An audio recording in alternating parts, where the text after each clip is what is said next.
Welcome to Dem Bahamians. Dem Bahamians is a media initiative of the Bahamian American Cultural Society.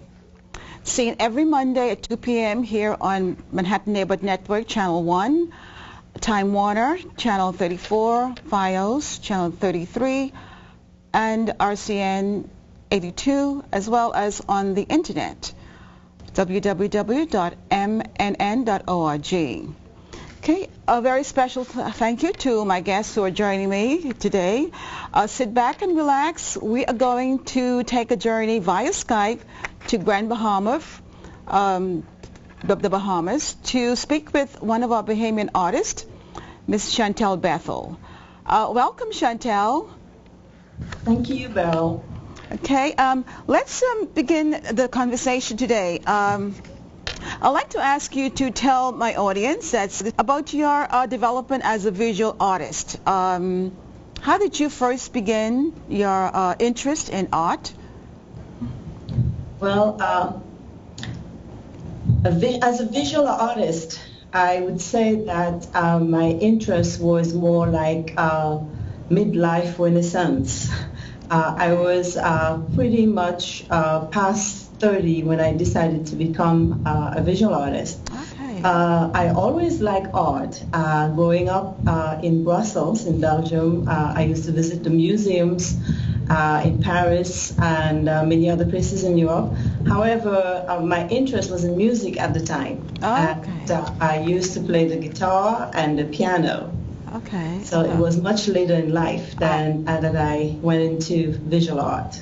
Okay. Are you self-taught, or did you have to go back to school to learn the art? Well, originally I was self-taught. Actually, my formal training is in business. For 17 years, 15, 17 years, I had a career in finance, and the way it started, I was a Girl Guide leader, and one day I wanted to do a project with the young girls about the conch shell. You know, the conch shell in the Bahamas is the legacy, the conch, and the shell has a very interesting shape. So I wanted to show them, you know, the different parts of the conch. So I decided to go in a shop and buy some paint and a brush with no intention of becoming an artist. I simply wanted to do the project. Okay. And after painting many conch shells, everybody wanted to know, you know, how did I learn about art? And so I started drawing, and one thing led to another. And this is how I actually started painting. Okay. So, who was your mentor at the time? Did you follow any particular artist? Well, at the time I did not have a mentor. I started painting, I was drawing, and my son was, he actually wasn't born. And then I had children, and I found it very difficult to concentrate on art because they were small, they wanted to paint and everything else. So I actually gave up that idea of doing art. And I picked it up again 10 years later. And I found that the reason why I actually went into visual arts is I found there was always something missing in my life. And I became ill once, and my doctor said to me, why don't you just do something you enjoy doing? So I decided to start painting at that point, and the first painting that I did was a painting of his house, and I gave it to him. And then that's when I decided that I really enjoy making art. So I really started making art at that point. But of course, I had no instruction, so I was really self-taught. But people were reacting to my work, and I felt there was something there. So I decided at that point that I needed classes. So every summer, I would go off somewhere and do some workshops in art. And this is how I was taught to do art. I see. Yes, and my mentor here was actually Antonius Roberts, who came to Freeport and did a workshop here. And then I met him in Nassau, and he thought that there was something special in my work. And he actually encouraged me to continue the art. And then I went to the Halliburton School of the Arts in Canada to do more classes there. Okay. So now how did you pick up the different type of techniques to differentiate yourself from the other artists? Or did you try to copy, you know, the same method that other artists were using? You know, when I first started, I used watercolors because my first workshop was in watercolor. and that was done in Belgium, in Leuven. And I love watercolor because of its fluidity, and so it was a medium that I enjoy working with.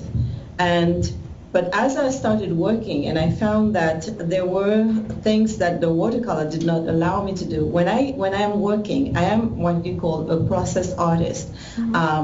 I start something, and as I'm working, it takes a life of its own.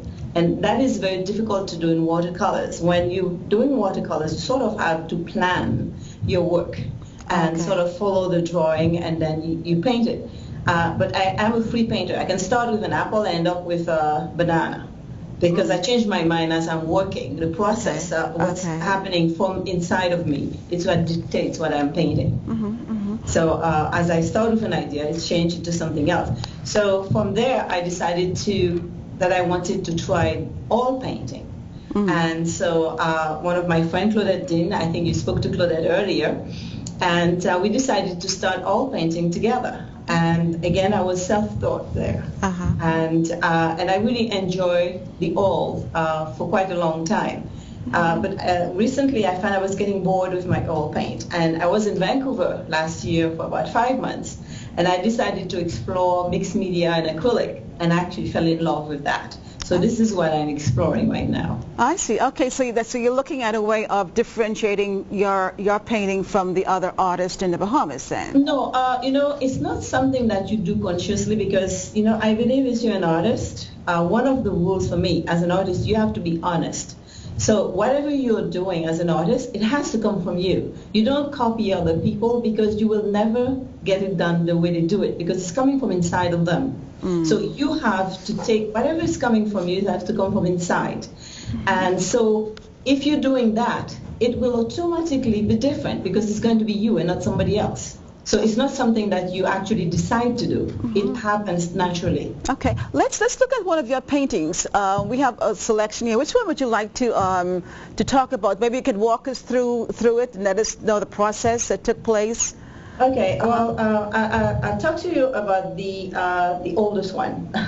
Okay. And it is actually a painting of 4 women. I don't know if you see it. Okay, 4 women, okay. They're wearing hats. Okay, go ahead. Well, that painting was an oil painting.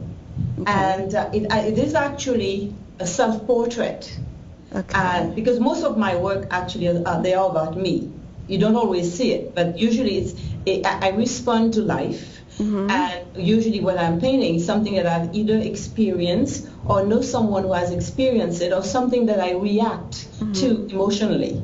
In order for me to work, I have to connect with the idea before I can paint it, otherwise it doesn't happen with me. And this I called it l'étrangère, which in French means the foreigner. And in this case, you see there are 3 women that are pale women, and there is one that is blue with a yellow scarf on her hair. Right. Well, the blue one is actually me. Okay. And the others, the painting was how I felt.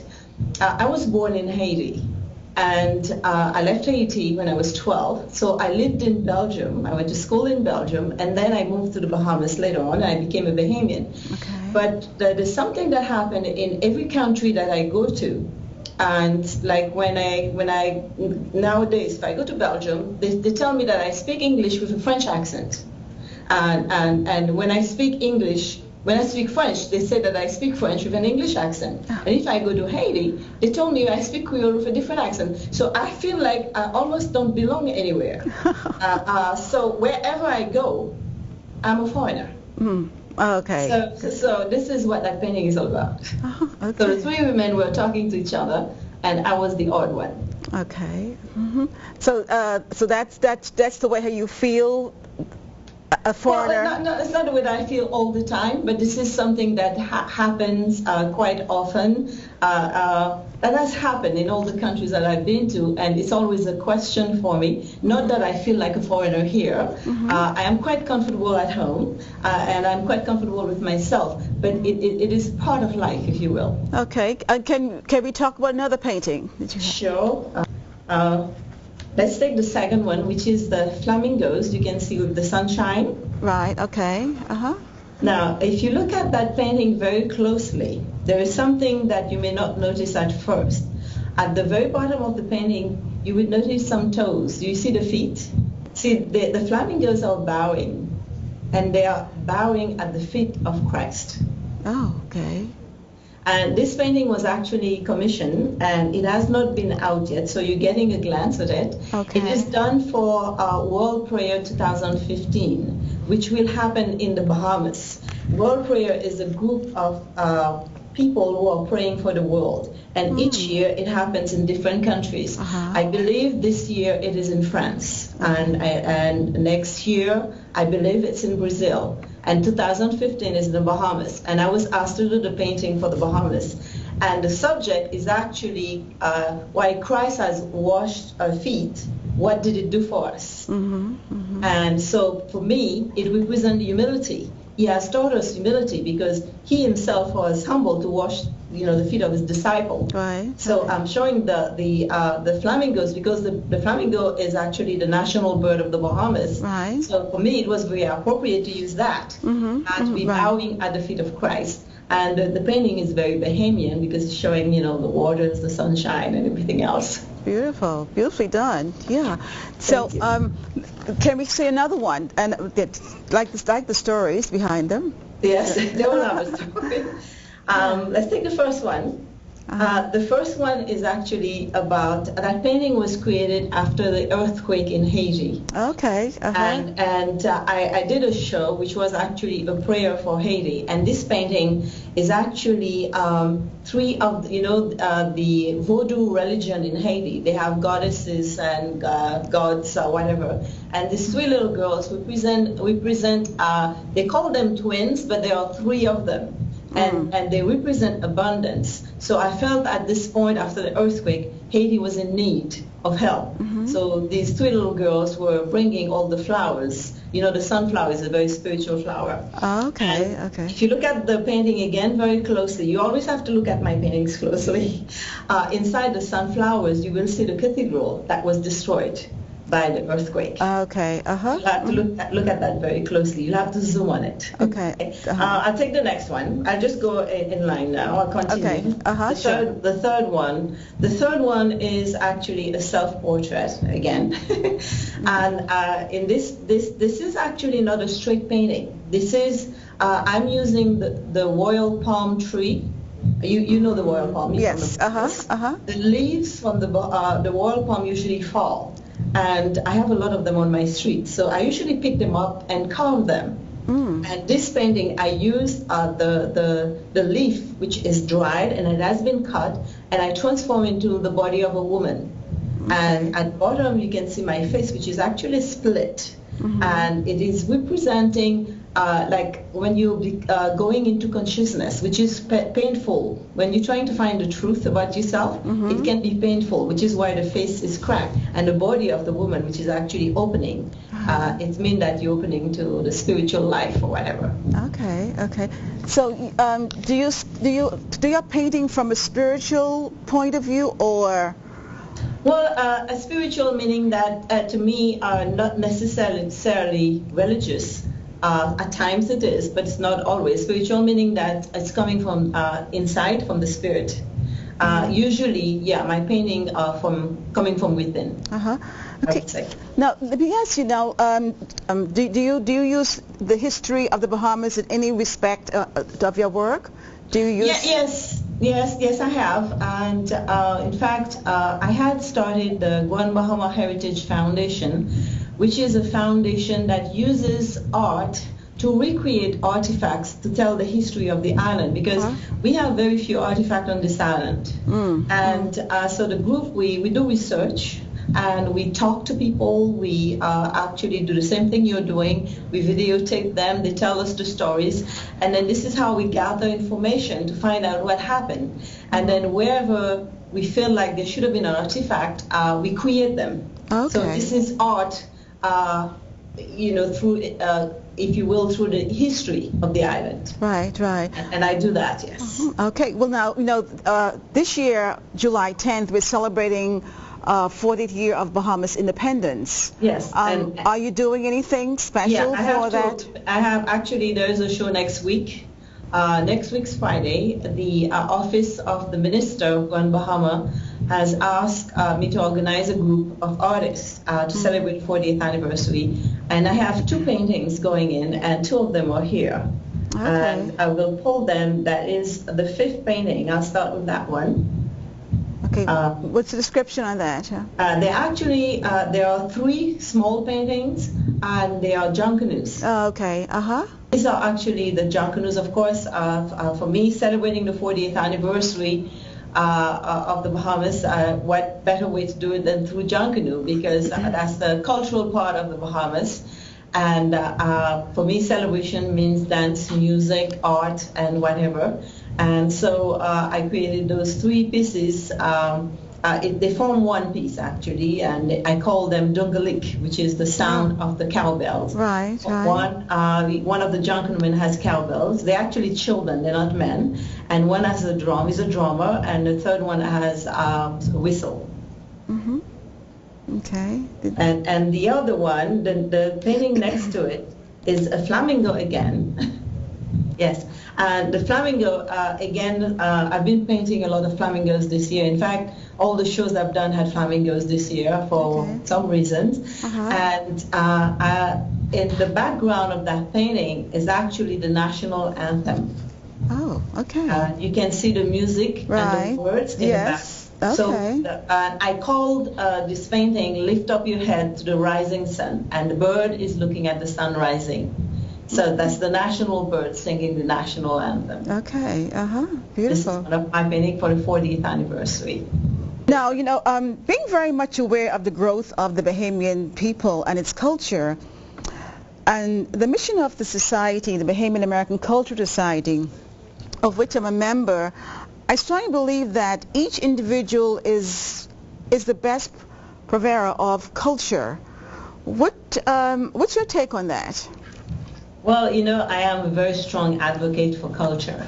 I believe that if you have a country with a soul has culture. We all have a culture. Every country has culture. The thing is, the culture means the food, the dance, the arts, the way people dance, the way the women go to church, the way they dress to go to church, the way they clap their hand when they're in church. It's different here. You can take a black woman here and a black woman in the U.S. It's different the way they're doing it, because that's part of the culture. In fact, I would like to talk about one artist that you probably know very well, Janine Anthony. She is one of the top women artists in the world, and she lives in New York, and she is from Grand Bahama. Okay. And I talked to her once, and she said when she moved to New York, and she is a very contemporary artist, so she doesn't do like paintings and sculptures.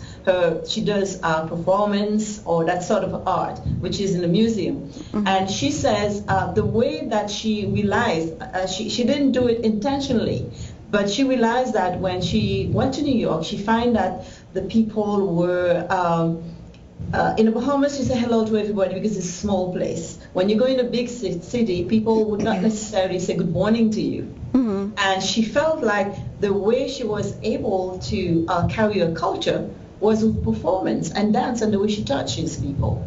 Okay, interesting. So whether you like it or not, you always carry your culture with you. Very true, very true. Let me ask you, how does your art inform others of who you are? Well, I think they are pretty much me. Every story that I tell of my art is usually connected to my soul and to my background, to where I live, to my family, my friends. So the stories, I suppose the stories and the way I paint, because emotions are very important in my work. They are actually, my emotions and my experiences is what actually spill on my canvases. Okay. So you would feel the emotions, and I think for me, a painting is how people, when you look at my painting, if you react to it, then I feel it's successful. Whether you like it or not, it doesn't matter. is whether you react to it. Okay. I think if you react one way or the other, then I think it's successful. Okay, so it's emotional more so than vision or something abstract. No, it's not abstract. There is some abstraction. I'm not totally realistic as a painter, but I think emotions is what usually people feel in my work. Now, you mentioned about the devastation of Haiti during the Earthquake. Yes.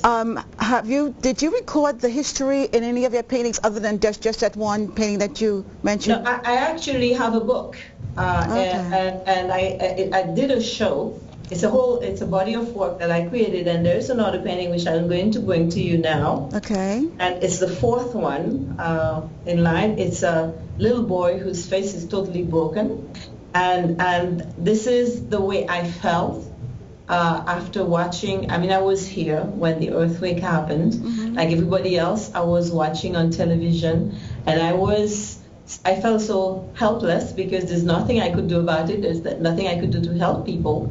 And it was very sad for me. It was a very, very emotional year because it took me actually 2 years to work on that body of work. And I created a book from that. I went to Haiti before I did the show because I also wanted to take some photographs of the cathedral that I remembered as a small child. We went to church because I left Haiti when I was 12, but I remember the church we used to go to as a little girl, and that church was totally destroyed. So it's like somebody took an eraser and erased a part of my life. Wow. And so it was very devastating for me. And so this is one of the works that is in that body of work, yes. Okay, now as you are well aware, we all want to live in the world with peace and without fear.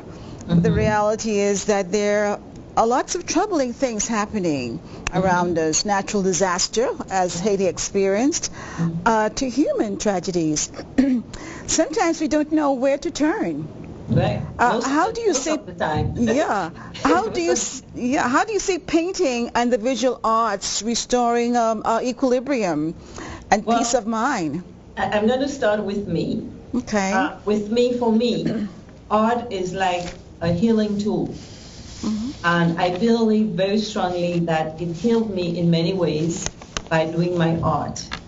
But at the end of the day, love is the most important thing, and I mean love in every sense of the word.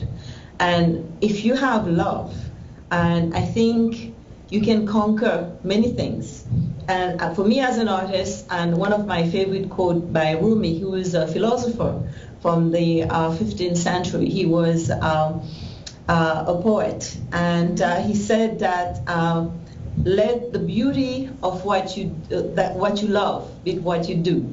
For me, painting, the beauty of painting, and when I say beauty, I don't mean necessarily beautiful like a pretty flower. Like this painting, which is actually very shocking, the last one that I showed you on Haiti, whether I'm doing something like that or whether I'm painting something that is peaceful or beautiful, for me, it's all part of the beauty of art. And I also require a lot of balance. When you notice my work, they're either very beautiful and very serene, or they're awful and very painful. Like I paint about the hurricane that happened that destroyed one Bahama in 2004. And I think I have a work as well. I'm not sure whether I sent it to you, but I also have one of those where I created a piece of work with the shingles that fell off the roof of my neighbor's house. And so I created an installation, and again I was releasing all the pain that I saw in the people's face. And after the hurricane, all the people wanted to do is pray. And so I had to create that Bible. I had to create that box where all the people, I used the shingle to create a box, and the four sides of the box were actually the people that were holding each other's hand, because that was the only way they could go through that pain. And so that's what I mean, that by love, whether you're praying together or you're holding each other's hand or you're mindful of what's happening, we all need that. And we can do all of it through the arts as well. For me, art is a saving grace. Right. Now let me ask you. Now you said that there is a Grand Bahama Historical Society that you're a part of. Heritage. Heritage. Okay. Yeah. Are you just recording the heritage in Freeport, or is there a Grand Bahama, or is there other? Are you connected with another island or in Bahamas? Well, in Nassau, do they have such a society yes, that's doing similar work?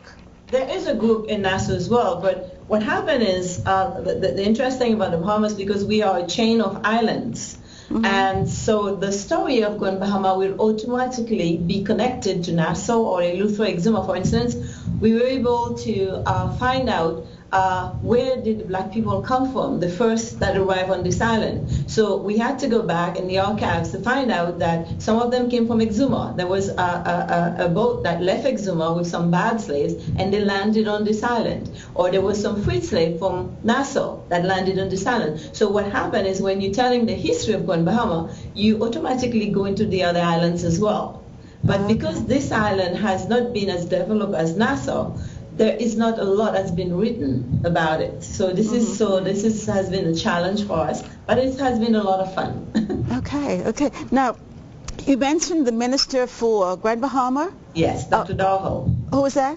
Dr. Michael Darville. Oh, Michael Darville. Okay. Yeah. Now, how do you find that he is more into the arts, and he's going to develop that area so that it becomes, Well, I don't know that he is into the arts. I think this is this exhibition which is happening. It's part of the national celebration, so they have a mandate to have things to happen. However, I am the vice chair of the National Art Gallery Board. So one of the things that we are working on now is trying to bring a wing of the National Art Gallery to Grand Bahama.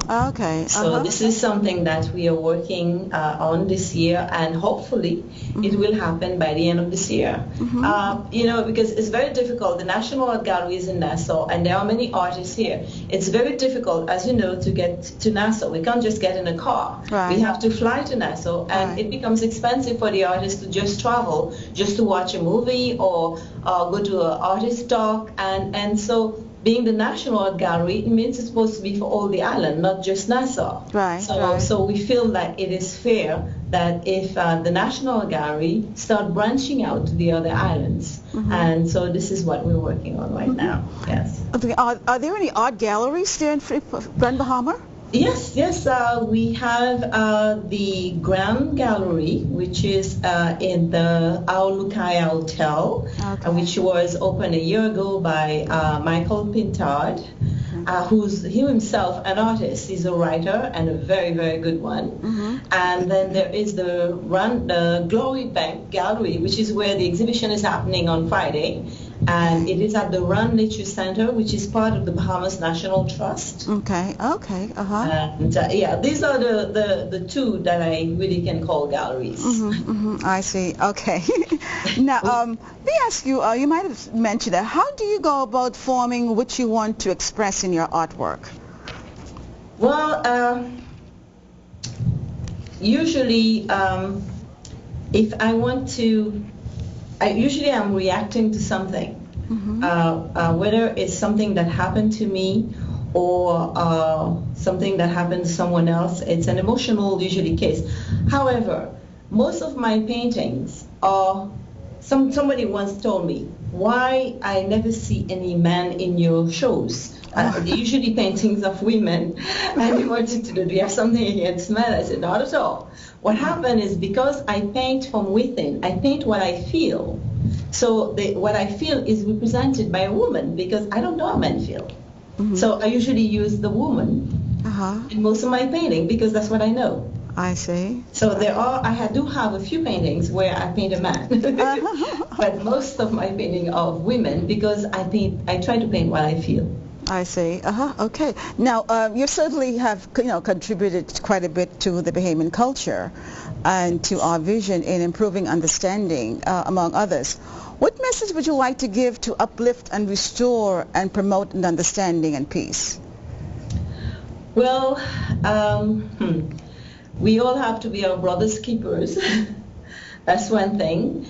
And I think we need to understand that we are all one, whether we are black, whether we are white, whether we are Jamaican, whether we are Belgian, French, Bahamian. I think at the end of the day, we are all human beings. And if we begin to understand that, there will be a lot less problem in the world.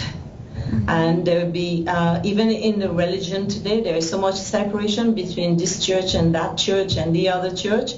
But God is within all of us, and we all human beings, and we need to understand that. And so oneness is what I think we all need to achieve. Okay. Now, do you see yourself giving back to the community, the Bahamas, and the world, which reflects your thinking of mankind at this time of your life, and also your need to understand others? I know that you've done something with the Miami Hospital back some time ago. Miami Children's Hospital, yes. Yeah, can you talk about that and, Sure. in answering this question? Well, yes, that was done about in 2000, I think it was. Okay. We were asked by one of the kindergarten teachers at Chanall Lutheran School to do an art project with children, to expose them to art. So that was done by Claudette Dean and myself. So what we did is we got some canvases, we went to the school, and we prepared the canvases, and we went there, and we each had 4 children with us. And we just tell them to do whatever they wanted. We gave them paint, and they just played on the canvas, which is what you're supposed to be doing, by the way, with art. You're just supposed to play. And so they played, they used their hands and whatever else. And we did, and we took the canvases back to our studio, and we finished them up. So it was a collaboration between the children and us. And they were so excited. It was amazing. And so the Miami Children's Hospital, they used to come to FIP, and they heard about the project, and they decided to sponsor a calendar that year. And so they took photographs of all the paintings and created a calendar for the children. And then they invited the children to Miami Children's Hospital. Okay. So we exhibited the works at Miami Children's Hospital, and I also donated one of the paintings. And then we auctioned the paintings. So the parents were fighting for the paintings. Okay. And we auctioned the paintings, and one of the students from that school who had cancer was at that hospital. And so the funds that was raised from the auctions, from the paintings, were donated to that parent. Okay. So they were able to take care of that child. So it was a very special project. And whenever I go to Miami, I stop there. I can still see the works are still on the wall. Okay. So it was. I was very pleased with that. So hopefully we have affected. If we affect one person in life, I think it's great. Yeah, great. Now, let me ask you now. You mentioned that you're having an art show in another 2 weeks. That is in celebration of Bahamas 40th Independence celebration. Yes. Is there anything else going on the island that you can share with us at this time? Yes, my husband is being honored on Saturday. The government is honoring 40 great men, and he's one of them. Okay. Which is great. Yes. And there are lots of things, small things like that happening. Every other week, there is something called 40 cigars. They are picked for 40 persons have done something great in their lives, and they honor them as well. And the churches are doing the same things. And I believe that the government has the flag, the national flag, is traveling from Nassau to all the islands. Okay. And it started with Grand Bahama. So it came to Grand Bahama from Nassau. That was the first island. And I think from here it went to Inagua. And it's going through all the islands. And it will end in Grand Bahama and then return to Nassau. Okay, so let me ask you, you said that your husband is being honored along with 40 other men. Yes. What is the criteria that they use to select 40 men? I am not sure because I am not part of the committee, but I'm assuming they are choosing people who have accomplished much in their lives or have done something for the island. My husband is a former Minister of Health. Okay. And that's Owen Bethel. Yes. Okay. It's Marcus Bethel. Marcus Bethel. Sorry. Marcus Bethel, Sorry. yes. Yes. The former Minister of Health, and he's also a medical doctor who has built a medical center here. Okay. And so I suppose, and in fact, the center was built in 1968, but it was, he took over in 1979, I think. So it's 40 years since he took over the clinic. So I suppose that's why. Maybe that's why. Yes. That's a general hospital clinic or general? It's just daycare. There are no beds. It's not a hospital. Okay. But there are many specialties. There are gynecologists, psychiatrists, dentists, internal medicine, and it is also a diagnostic center. And we have a physiotherapy, and there will be an MRI installed in about 2 months. Okay. So it's growing. And one of my sons actually is now in Vancouver, and he is studying holistic nutrition. Okay. So hopefully he will come back home and teach people how to eat properly. You know how Bahamian food are, right? Right, and right. It's good, but boy, it's fattening, right? Right.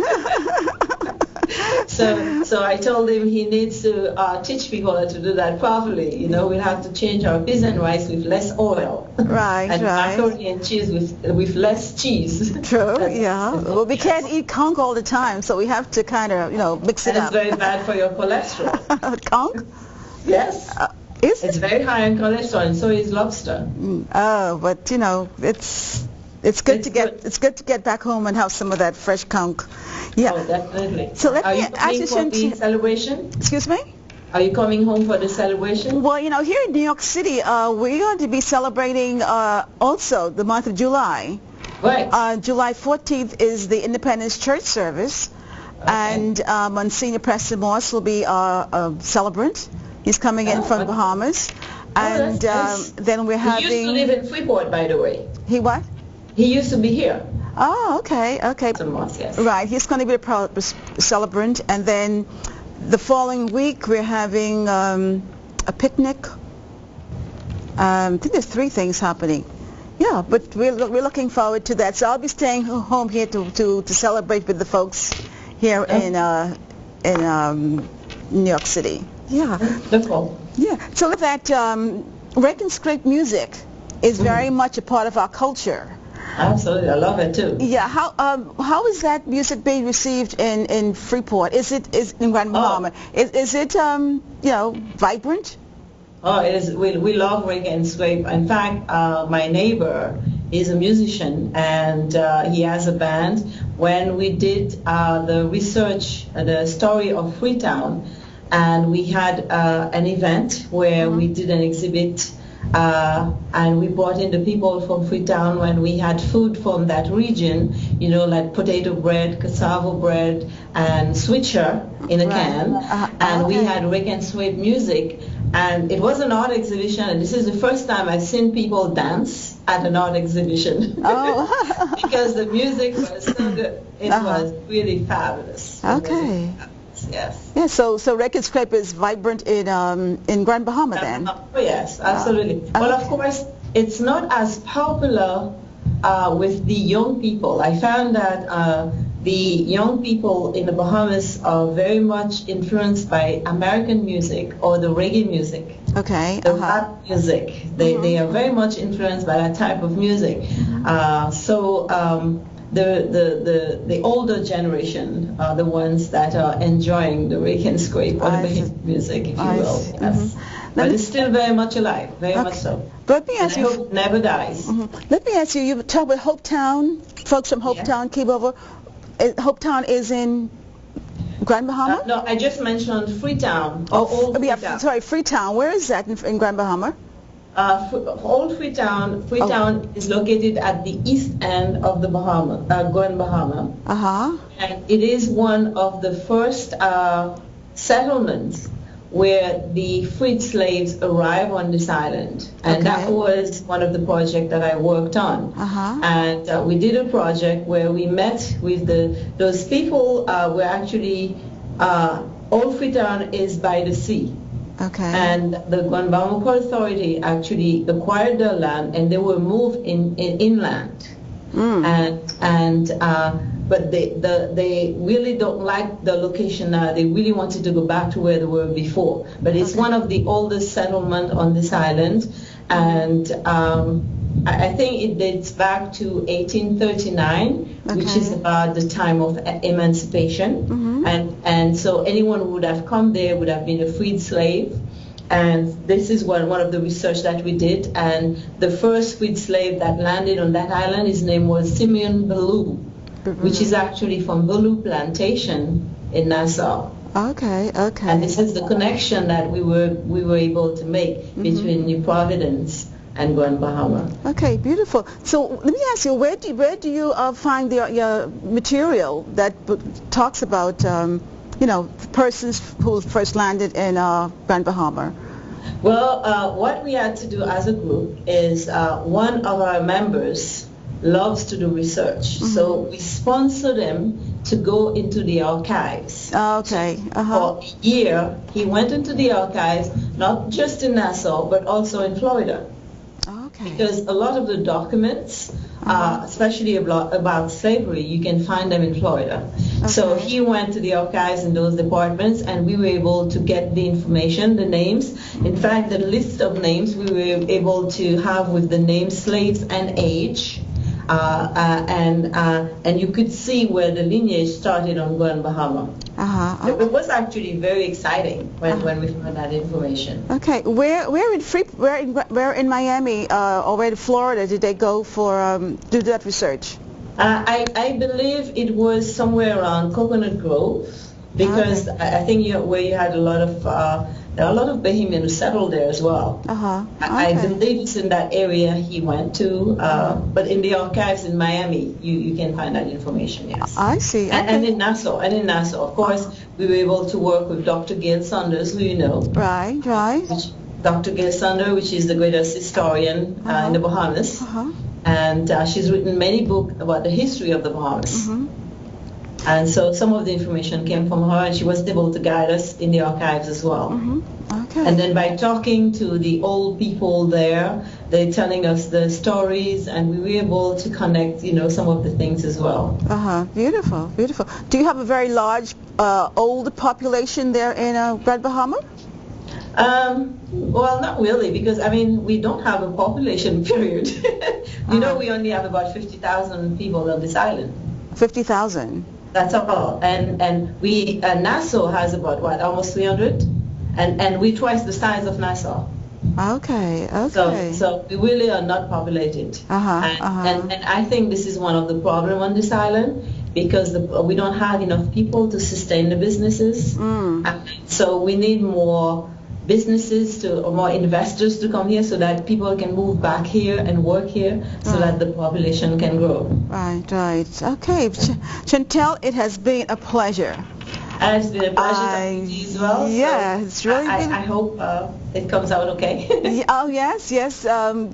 It's good excellent footage, and I want to thank you for making it possible. We have kind of went back and forth to try to make this interview happen, and I know. I'm really happy that it happened, but I'm glad it finally did. So. Yeah, I'm really happy that we were able to make it happen this time. Yes, and I would have loved to see it one day. Oh, definitely. Well, we're on the internet, so in Grand Bahama you can see it on the internet. Oh, so you have to send me the link then? I definitely will. Actually, you can see my show every Monday at 2 o'clock on the internet. Oh, really? Yep. But can you send me the link? Yes, it's www.mnn.org.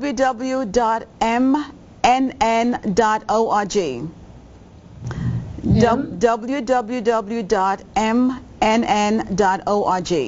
Okay. And that's at 2 p.m. on Mondays? Every Monday at 2 p.m. Okay. Yeah. I will check it out and send you an email. Yes, definitely. I'd like to connect with that Bahamian artist here in New York City. Yes, and by the way, I'm having a show here in November as well. What are you showing? This is going to be a show with artist Sheldon Saint. I can't see.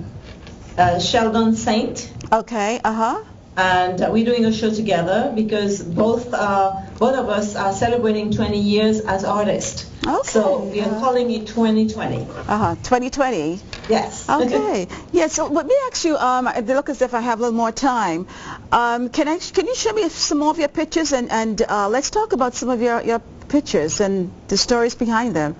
I'm really intrigued. I'm actually looking in the email that I sent you. There's one more image. Okay. The last one, I think it is. And it is like, you can see this woman with an eye. She's holding her face. Okay. Well, this one was created after the hurricane in 2004, 2005. And this island was really devastated, and it's not a canvas. I use the shingle from my neighbor's house and to paint on, because this is what happened, and this is how everybody looked after the hurricane. That's in Grand Bahama. Okay.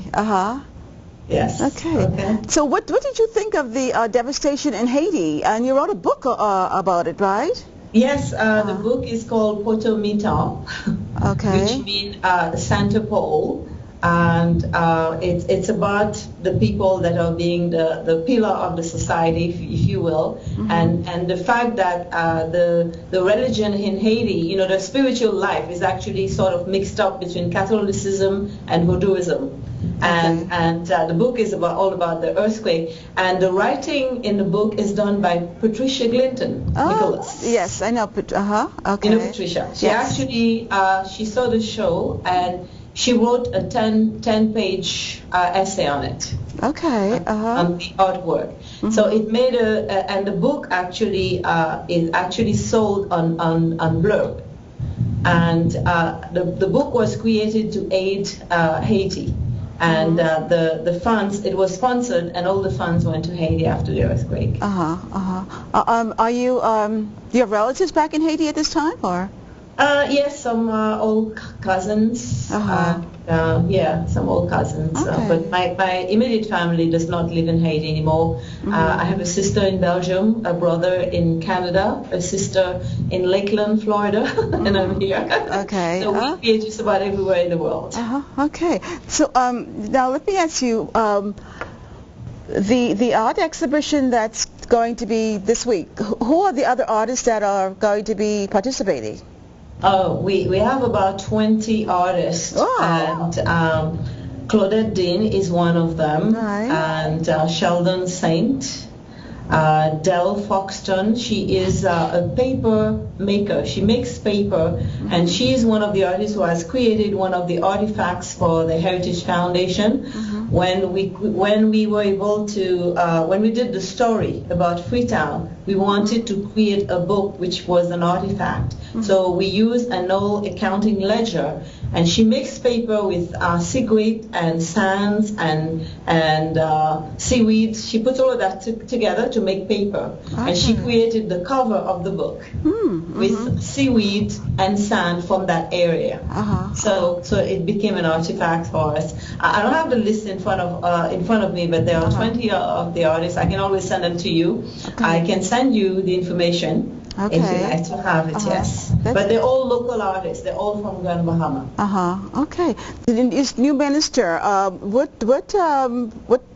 has he done, or what is he doing to improve the economic situation there at Freeport? Well, you know that this is the first time that we have a minister of Grand Bahama. Oh, okay. He is the first minister of Grand Bahama, because before we had minister of we had ministers from Grand Bahama, but not ministers of Grand Bahama. I see. So his portfolio is to make sure that things happen in Grand Bahama, and I guess he's working on them. I see. Okay, and I know the hotels were down during the storm. Has the hotel business, back two of the hotels, in fact, three or four of the hotels that were closed after the hurricane were not reopened. And that's one of the reasons why Grand Bahama is down, because you can bring people here, but they have a place to stay. But we do have two wonderful hotels here, though.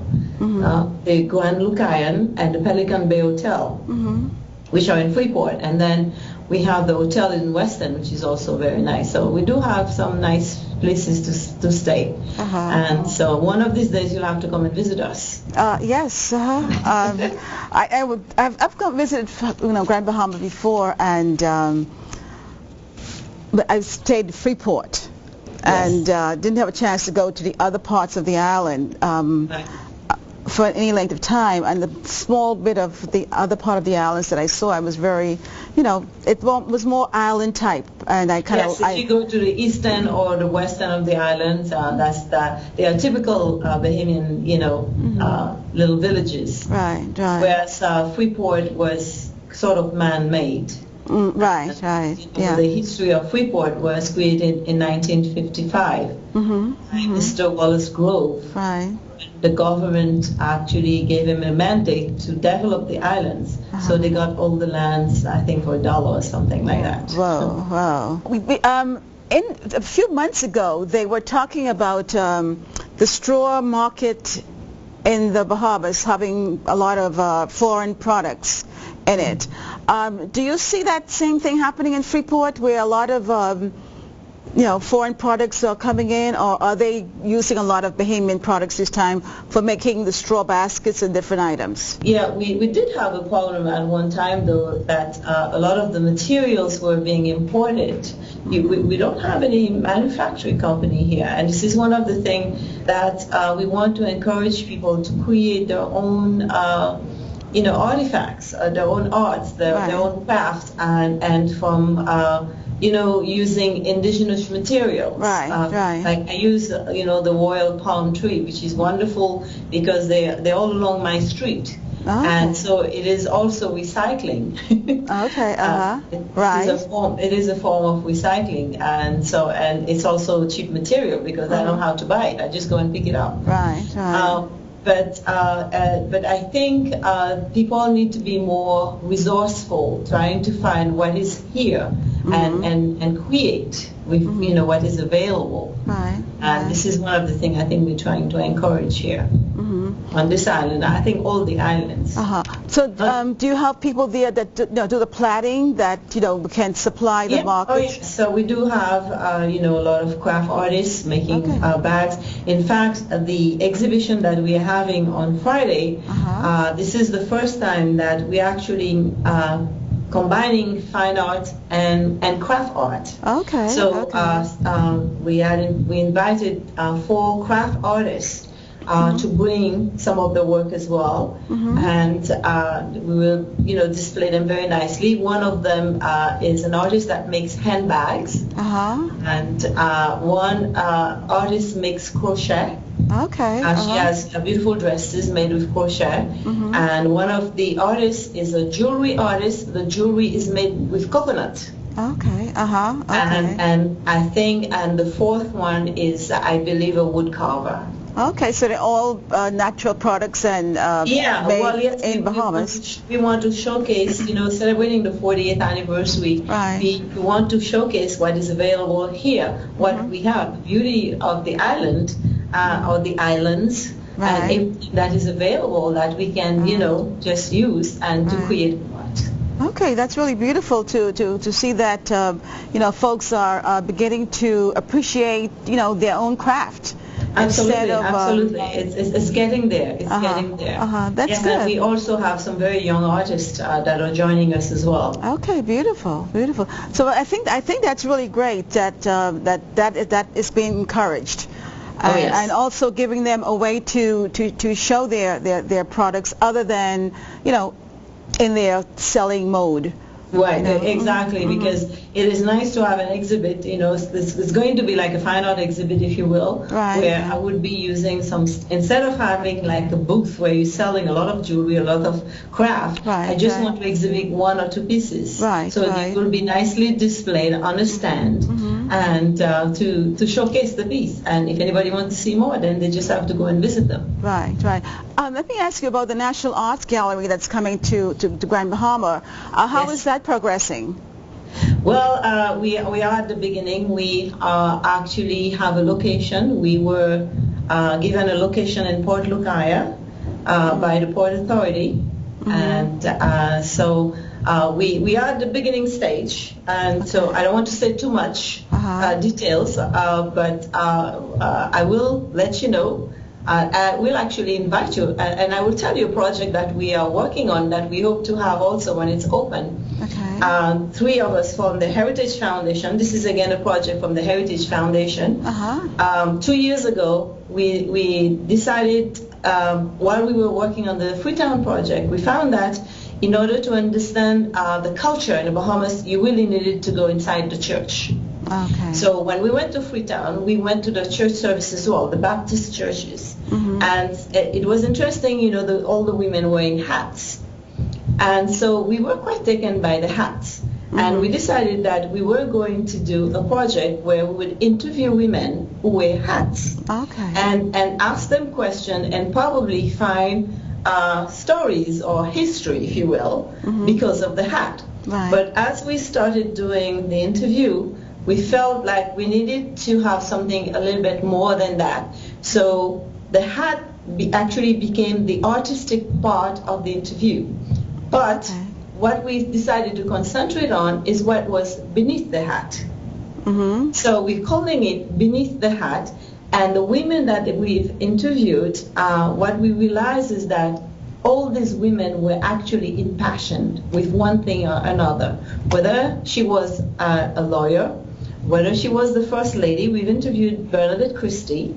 We've interviewed Marina de Aguilar, who is an art collector. We've interviewed a homemaker.